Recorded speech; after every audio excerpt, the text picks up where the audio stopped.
Israeli Prime Minister Benjamin Netanyahu is refusing to agree to a ceasefire deal unless Israel can move forward with its military operation in Rafah. Four current and one former U.S. official tell NBC News Netanyahu is demanding Rafah be walled off from the proposal. Negotiations are still underway in Cairo, but yesterday Hamas announced it will not make any more concessions. The terrorist group agreed to a three-part ceasefire, which includes a 42-day pause in fighting, as well as the phased release of hostages in exchange for many Palestinian prisoners. The main sticking point is in the second phase, which calls for a, quote, sustainable calm, a vague term. Hamas sees that as an end to the war. Israel does not. Meanwhile, President Biden says he will halt the shipment of some weapons to Israel, including 2,000-pound bombs, if the IDF invades Rafah. Civilians have been killed in Gaza as a consequence of those bombs and other ways in which they go after population centers. And I made it clear that if they go into Rafah, they haven't gone into Rafah yet. If they go into Rafah, I'm not supplying the weapons that have been used historically to deal with Rafah, to deal with the cities, to deal with that problem. We're going to continue to make sure Israel is secure in terms of Iron Dome and their ability to respond to attacks like came out of the Middle East recently. The president's interview with CNN aired just hours after Defense Secretary Lloyd Austin publicly acknowledged the United States did pause a delivery of thousands of bombs last week. Many top Republicans are outraged by that decision. In a rare joint letter, Speaker Mike Johnson and Senate Minority Leader Mitch McConnell demanded an explanation from the president, saying, quote, security assistance Israel is an urgent priority. The Republican chairs of the House Foreign Affairs and Armed Services Committees also blasted that decision, calling it appalling. In the Senate, Lindsey Graham grilled Secretary Austin about the delay in arms during an Appropriations Committee hearing yesterday. Okay, so Israel's been hit in the last few weeks by Iran, Hezbollah, and Hamas, dedicated to their destruction.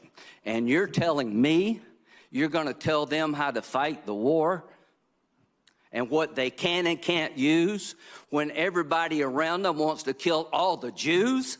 And you're telling me that if we withhold weapons in this fight, the existential fight for the life of the Jewish state, it won't send the wrong signal? Do you still think it was a good idea, General Austin, to get out of Afghanistan? I support the president's decision. Yeah, I think you do. I think it was a disastrous decision. If we stop weapons necessary to destroy the enemies of the state of Israel at a time of great peril, we will pay a price. This is obscene. It is absurd. Give Israel what they need to fight the war they can't afford to lose. This is Hiroshima and Nagasaki on steroids. Oh, my God, what a hypocrite. What a hypocrite. What a hypocrite. Republicans sat on their hands for months refusing to give Israel aid. Republicans sat on their hands for months refusing to give Ukraine aid. Republicans sat on their hands for months refusing to give Taiwan aid it needed to push back the communist Chinese from invading their island for months. And now Lindsey, first of all, try some sunscreen, buddy. Lindsey is talking about Hiroshima and Nagasaki. We saw, hey, Lindsey, I don't know if you're on a golf trip when Iran fired thousands of missiles at Israel. Maybe you didn't remember this. Maybe you don't want to remember this. Maybe Donald Trump told you not to remember this. Maybe you've been hanging out with RFK Jr. and maybe a worm ate out part of your brain so you don't have this memory. Here's the United States of America, who stood up for Israel. It was the United States of America that provided the main defense in stopping those Iranian missiles from coming in. It was the United States of America. It was Joe Biden. It was the administration that told Iran we would always stand by Israel's side. And we are standing by Israel's side now and forever. But that doesn't mean we send 2,000-pound bombs for Netanyahu to drop on a densely populated area that has over 1 million people there right now and no place to go? That's your definition of an existential threat?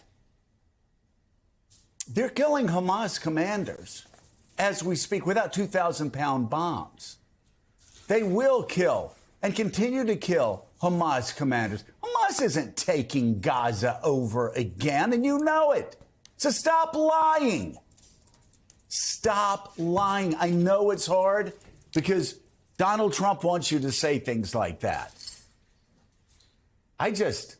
Willie,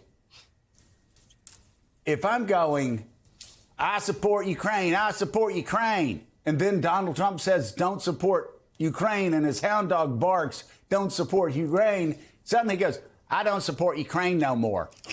We're going to lease them weapons. What? A country is dying because of Russian invaders? And Vladimir Putin says he has his eyes set on Poland and the Baltic states? And Donald tells you, Lindsay, not to support Ukraine and to hold up funding for Israel and to hold up funding for Taiwan?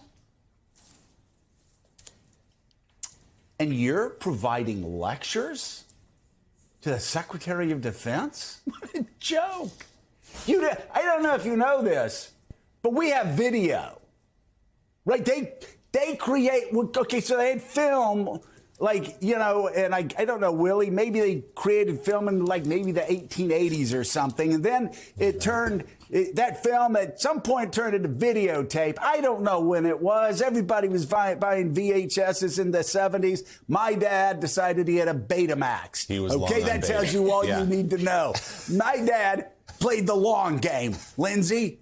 But even my dad's Betamax could record you saying, we're not giving support for Israel and Taiwan and Ukraine unless we loan them the money. Come, what are you watching World War II movies? This isn't 1940 and you're not FDR. Good Lord, Willie. I tell you, this has got my hackles up. I mean, come on, what's he doing? Does he really think we're that stupid? They were the ones holding up support for Israel for months, and now he's doing the Jimmy Swaggart routine, crying, being self-righteous. When we know what happened. Come on, Lindsay. We may have been born at night, Lindsay, but we weren't born last night. How's that? Was that pretty good, Willie? And the good people at Betamax, thank you for that reference too. They're trying to get things going again. It's been a long road. I'm trying to get free supplies because I got my dad's Betamax machine. I just don't have the tape. So Everything it seems comes they stopped back, making Joe. them in 1984. You know how vinyl came back? Beta's about to come back. I can feel it. I can feel it in my bones, you know? But you're, of course, right. Lindsey Graham, first of all, has long held himself out as a supporter of Ukraine, a defender of Ukraine, until Donald Trump yanked the chain and the leash and said, don't do that right now. Yeah. We're not. Yeah. So he stepped away from that. And we should point out it took months and months and months, but finally there was a foreign aid package passed last month that got $14 billion worth of aid to Israel. So they are getting what they need. In this case, John, the White House just making the point that Joe just made. We're not going to supply. We're going to see how you go into Rafah, but we're not going to give you 2,000-pound bombs to be dropped in an urban setting.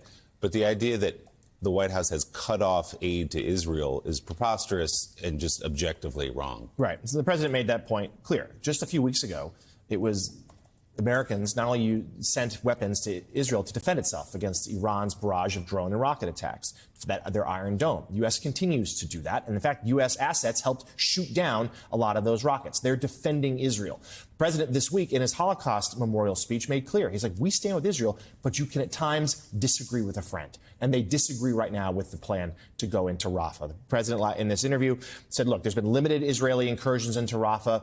We think that's acceptable. They've been targeted at Hamas leaders. What we oppose is an all-out invasion that will lead to devastating civilian casualties and add to the humanitarian crisis. And President Biden last night, look, he's reached his red line.